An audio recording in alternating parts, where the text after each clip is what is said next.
요한복음 19장 1절부터 16절까지 함께 읽겠습니다.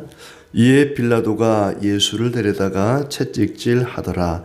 군인들이 가시나무로 관을 엮어 그의 머리에 씌우고 자색옷을 입히고 앞에 가서 이르되 유대인의 왕이여 평안할지어다 하며 손으로 때리더라. 빌라도가 다시 밖에 나가 말하되 보라, 이 사람을 데리고 너희에게 나오나니 이는 내가 그에게서 아무 죄도 찾지 못한 것을 너희로 알게 하려 함이로라 하더라. 이에 예수께서 가시관을 쓰고 자색 옷을 입고 나오시니 빌라도가 그들에게 말하되 보라, 이 사람이로다 하매 대제사장들과 아랫사람들이 예수를 보고 소리질러 이르되 십자가에 못 박으소서, 십자가에 못 박으소서 하는지라. 빌라도가 이르되 너희가 친히 데려다가 십자가에 못 박으라. 나는 그에게서 죄를 찾지 못하였노라. 유대인들이 대답하되 우리에게 법이 있으니 그 법대로 하면 그가 당연히 죽을 것은 그가 자기를 하나님의 아들이라 함이니이다. 빌라도가 이 말을 듣고 더욱 두려워하여 다시 관정에 들어가서 예수께 말하되 너는 어디로부터냐 하되 예수께서 대답하여 주지 아니하시는지라. 빌라도가 이르되 내게 말하지 아니하느냐? 내가 너를 놓을 권한도 있고 십자가에 못 박을 권한도 있는 줄 알지 못하느냐? 예수께서 대답하시되 위에서 주지 아니하셨더라면 나를 해할 권한이 없었으리니 그러므로 나를 내게 넘겨준 자의 죄는 더 크다 하시니라. 이러함으로 빌라도가 예수를 놓으려고 힘썼으나 유대인들이 소리질러 이르되 이 사람을 놓으면 가이사의 충신이 아니니이다. 무릇 자기를 왕이라 하는 자는 가이사를 반역하는 것이니이다. 빌라도가 이 말을 듣고 예수를 끌고 나가서 돌을 깐 뜰 히브리 말로 가바다에 있는 재판석에 앉아 있더라. 이 날은 유월절의 준비일이요 때는 제6시라. 빌라도가 유대인들에게 이르되 보라, 너희 왕이로다. 그들이 소리 지르되 없이하소서 없이하소서, 그를 십자가에 못 박게 하소서. 빌라도가 이르되 내가 너희 왕을 십자가에 못 박으랴? 대제사장들이 대답하되 가이사 외에는 우리에게 왕이 없나이다 하니 이에 예수를 십자가에 못 박도록 그들에게 넘겨주니라. 아멘. 오늘 주님의 은혜가 가득하기를 진심으로 축복합니다. 이제 예수께서 빌라도에게 판결을 받으시고 죽으시고 장사 지내는 장면이 나오고 있습니다. 복음서에, 그리고 예수님의 일생에 가장 클라이막스라고 할 수 있는 장면들이죠. 1절부터 우리가 읽은 16절까지는 예수님이 빌라도에게 유죄 판결을 받는 내용이 나옵니다. 그리고 이제 17절부터 해서 37절까지는 예수님이 십자가에 달려 죽으시는 내용이 나오고 38절부터는 무덤에 장사되는 그런 내용이 나오고 있습니다. 빌라도의 채찍질로부터 시작이 되죠. 앞에도 그랬지만은 아직 예수님은 유죄 판결을 받은 것이 아닌데 예수님을 결박하고 조롱하고 때리고 또 채찍질하고, 참 예수님께서 굉장한 어떤 고통을 받고 계십니다. 머리에는 가시면류관을 씌우고 자색옷을 입히고 손으로 때리고, 4절에 보시면 빌라도가 다시 밖에 나가 말하되 보라, 이 사람을 데리고 너희에게 나오나니 내가 그에게서 아무 죄도 찾지 못한 것을 너희로 알게 하려 함이로라. 빌라도는 예수님에게 아무 죄도 찾지를 못했습니다. 아무 죄도 찾지를 못했으면서 왜 때리고 채찍질하고 조롱하고 자색옷을 입히고 왜 그랬을까? 이 정도면 되지 않았느냐. 빌라도는 예수님을 놔주고 싶었던 거예요. 풀어주고 싶었던 거예요. 그러니까 예수님을 죽이지 않고 적당히 때려서 사람들이 볼 때 속이 후련하도록 실컷 때리면 사람들이 됐다, 이렇게 생각할 수 있도록 이 정도면 되지 않았느냐. 이제 그만해도 되지 않겠습니까? 난 아무리 봐도 예수에게 죄를 찾지 못했습니다. 내가 실컷 때려줬으니까 속이 시원하지요. 이제 풀어주겠습니다. 이런 심상으로 때린 거죠. 선생님 앞에 이제 아이가 나쁜 짓을 해서 불려왔어요. 부모님도 불려왔어요. 부모님이 그 자리에서 아이 막 엉덩이를 손바닥으로 찰싹찰싹 때리는 거예요. 선생님, 제 아이는 제가 혼을 내겠습니다. 이놈 자식 이리 와.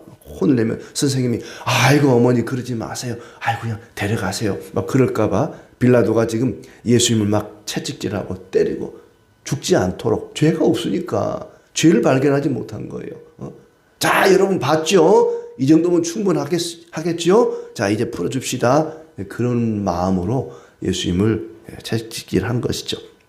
자, 그러자 대제사장과 아랫사람들이 예수를 십자가에 못 박으라고 소리칩니다.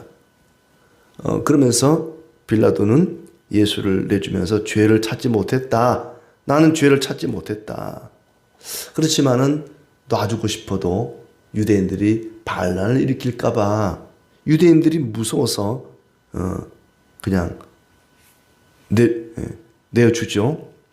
매질을 하고 놔주려고 했지만은 유대인들이 예수를 십자가에 못 박아 죽이라고 소리치니까 나는 아무리 봐도 죄를 찾지 못했다. 그래서 유대인들이 예수가 하나님의 아들이라 했다.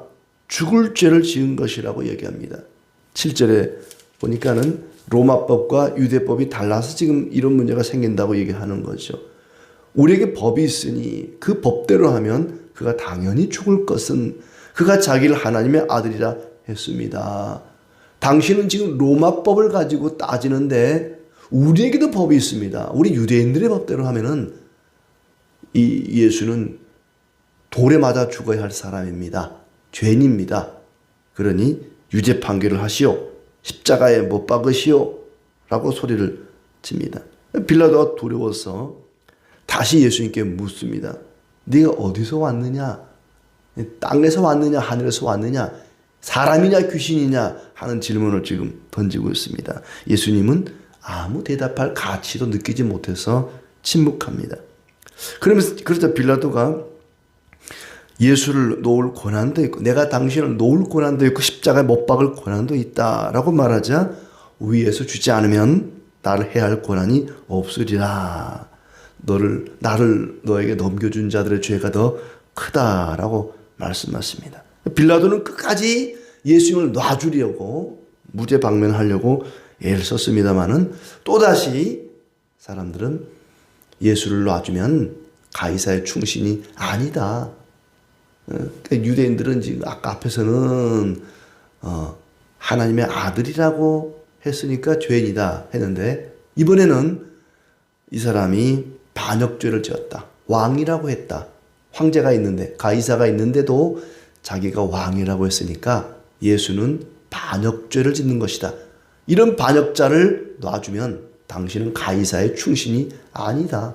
당신도 예수를 왕이라고 인정하는가? 가이사가 왕인데 하면서 협박을 해오는 것이죠. 참 이러지도 못하고 저러지도 못하는 그런 빌라도의 상황입니다. 빌라도가 그래서 다시 예수님을 재판하자 유대인들이 십자가에 못 박으라고 소리를 칩니다. 어쩔 수 없이 글쎄 어쩔 수 없다고 봐야 될지 16절에 그러면 예수를 십자가에 못 박으라 하고 결국에는 넘겨주게 된 것이죠. 자, 이제 17절부터는 예수님을 십자가를 지워서 이제 골고다로 끌고 갑니다. 그들이 예수를 맡음에 예수께서 자기의 십자가를 치시고 해골이라 하는 곳에 나간다. 골고다, 갈보리 언덕을 향해서 나아갑니다. 그리고 십자가에 못 박히는데 양쪽에 두 강도라고 우리가 흔히 부르는 다른 두 사람도 그와 함께 좌우편에 못 박으니 예수는 가운데 있더라.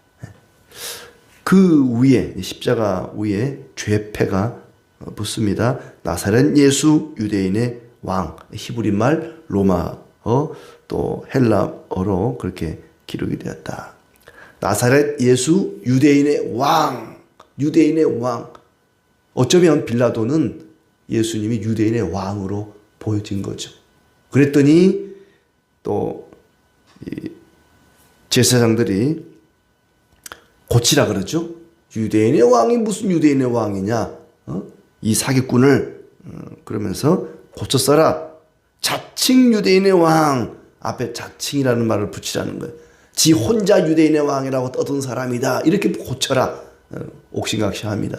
아니다. 이 사람은 유대인의 왕이다. 빌라도가 볼 때 유대인의 왕. 다른 제사장들이 볼 때는 자칭 유대인의 왕이다. 내가 쓸 것을 썼다. 빌라도가 고집을 부립니다. 그리고 군인들이 옷을 나눠 가졌다. 그리고 십자가 옆에 여인들이 있는데 25절에 그 어머니 또 이모 글로바의 아내 마리아, 막달라 마리아, 마리아라는 사람들이 참 많았던 것 같아요. 예수님의 어머니도 마리아고 마리아. 자, 여러 여인들이 그 옆에 있습니다. 그때 예수께서 어머니를 보시고 여자여 보소서 아들이니이다. 여자여 보소서 아들이니이다 하면서 제자에게 그 어머니를 부탁을 합니다. 잘 돌봐주도록. 그리고 예수님이 목마르다 하시자 신포도주를 적신 해면을 우슬초에 메어서 예수님의 입에 대니 받으신 후 다 이루었다 하시고 영원히 떠났다. 신포도주를 입에 적셔 줬던 거죠.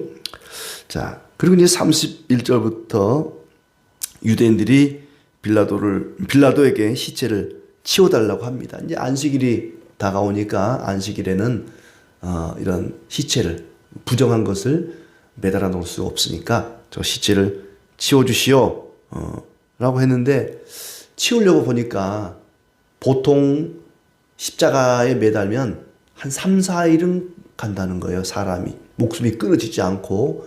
그래서 이제 빨리 죽이려면은 다리의 뼈를 쳐서 부러뜨리면 이게 이제 십자가가 이렇게 달리면 사람이 점점 처져서 흉부 압박으로 죽는다는 거예요. 근데 이게 다리가 멀쩡하면은 이게 처지는 속도가 느리니까 다리를 부러뜨리면 그 속도가 빨라져서 빨리 죽는다는 거예요. 그래서 보통 옆에 있는 다른 이제 강도들, 죄수들은 다리를 부러뜨렸는데 예수님 다리를 부러뜨리려고 봤더니 예수님이 이미 죽으신 거예요. 한 6시간 만에. 그러니까 다른 사람 3, 4일 걸릴 걸 예수님은 6시간 만에 숨을 거두신 겁니다. 다리를 부러뜨릴 필요가 없었던 것이죠. 그 빌라도에게 이제 예수님이 죽었다고 얘기를 하니까 벌써 죽었냐? 여기는 안 나오지만 다른 데 보면은 예수가 벌써 죽었냐고 얘기할 정도로 빨리 숨을 거두게 된 것입니다. 그래서 이미 죽었기 때문에 33절에 보니까 예수께 이르러서는 이미 죽으신 것을 보고 다리를 꺾지 아니하고 창으로 옆구리를 찌르니 피와 물이 나오더라. 성경에 말씀한 대로 36절에 보니까 그 뼈가 하나도 꺾이지 아니하리라 한 성경을 응하게 하려 합니다.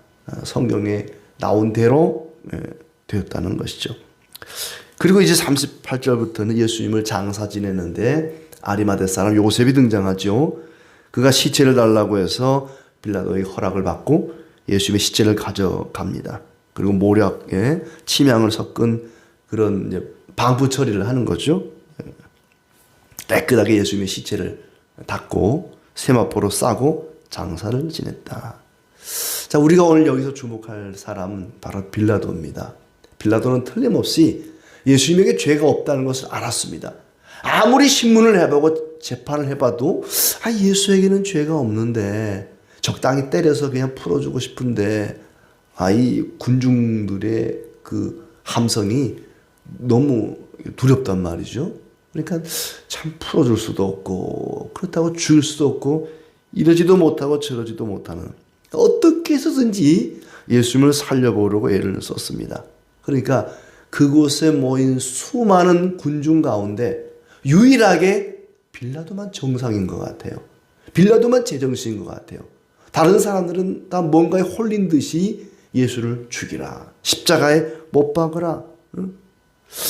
유대인들의 말을 무조건 들어서 예수를 죽이기보다는 내가 직접 신문을 하고 이 사람이 죄가 있는지 없는지 한번 내가 직접 확인해보고 그리고 무죄를 선언하려고 했지만은 결과적으로는 예수님을 십자가에 못 박으라고 내주고 말았습니다. 참 안타까운 일이죠. 그러니까 우리가 늘 사도신경을 할 때마다 예수님은 빌라도에게 죽었다. 빌라도가 예수를 죽였다. 본디오 빌라도에게 고난을 받아 십자가에 못 박혀 죽은 것이다. 빌라도의 책임으로 모든 것을 돌립니다. 이건 조금 수정이 될 것이 빌라도에게 죽은 것이 아니라 빌라도의 치하에서 이렇게 번역을 하는 사람도 있습니다. 빌라도의 치하에서. 그렇다고 해서 빌라도의 책임을 면할 수 있는 게 아니죠. 결과적으로는 빌라도가 총책임자입니다. 최종 사형을 선고할 수 있는 책임자이기 때문에 예수님이 십자가에 죽게 된 것은 빌라도의 책임 하에서 되어진 것입니다. 그러니까 빌라도에게 못 박혀 죽었다고 해서 뭐 크게 잘못된 것은 없죠. 끝까지 자기 양심을 지키고 예수님을 무죄 선언했더라면 그는 책임을 피할 수가 있었겠죠. 하지만 그는 선이 무엇인지는 알았지만 선을 행할 능력이 없었던 것입니다. 내가 선을 이룰 수 없음을 알고 하나님의 은혜를 구했더라면 참 좋았을 텐데. 하나님, 나는 이 사람이 죄가 없음을 압니다. 그냥 풀어주고 싶습니다. 그런데 군중들이 너무 무섭습니다. 도와주십시오.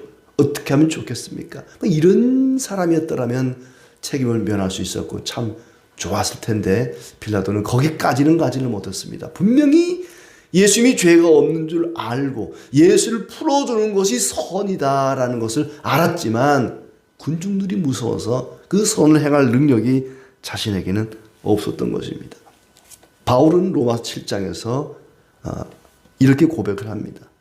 18절에 내 속 곧 내 육신에 선한 것이 거하지 아니하는 줄 아노니 원함은 내게 있으나 선을 행하는 것은 없도다.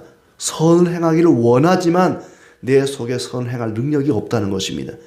내가 원하는 바 선은 행하지 아니하고 도리어 원하지 아니하는 바 악을 행하는도다. 21절에 그러므로 내가 한 법을 깨달았노니 곧 선을 행하기를 원하는 나에게 악이 함께 있는 것이로다. 마음으로는 선을 행하고 싶지만 선을 행할 수 있는 능력이 나에게 없다라고 이야기합니다. 내게는 선을 행할 능력이 없습니다. 선이 무엇인지는 알지만 그걸 행할 능력은 없사오니 주님 나를 도우소서라고 주님의 은혜를 구했더라면 주님께서 선을 이루셨을 텐데 하는 안타까움이 있는 거죠. 왜냐하면 하나님은 모든 것이 합력하여 선을 이루는 분이거든요. 선을 이루는 분입니다. 어떻게 해서든지 결과적으로는 선을 이루는 분이 하나님이시기 때문에 그 하나님을 의지하면 우리는 선을 행할 수가 있습니다. 우리에게는 선이 무엇인지는 알 수 있지만 그걸 행할 수 있는, 이룰 수 있는 능력은 없습니다. 그러므로 모든 것이 합력하여 선을 이루시는 하나님께 맡기고 의지할 때 우리가 선을 행할 수가 있는 것이죠. 빌라도는 선을 이룰 수 있는 능력이 없었습니다. 결국에는 죄의 편에 서고 말았던 것이죠. 우리는 우리와 함께 하시는 성령님을 의지해서 선을 행하며 살아가야 될 것입니다. 그럴 때에 성령께서 부활의 능력으로 우리에게 선을 이루실 것입니다. 우리가 그리스도 안에 거하면 마치 포도나무에 가지가 붙어 있으면 많은 열매를 맺는 것처럼 우리가 그리스도 안에 있으면 풍성한 열매를 맺게 될 것입니다. 말씀 위에 굳게 서서 믿음으로 살아갈 때에 우리에게 성령이 함께 하시고 풍성한 열매로 축복해 주시기를 진심으로 기원합니다.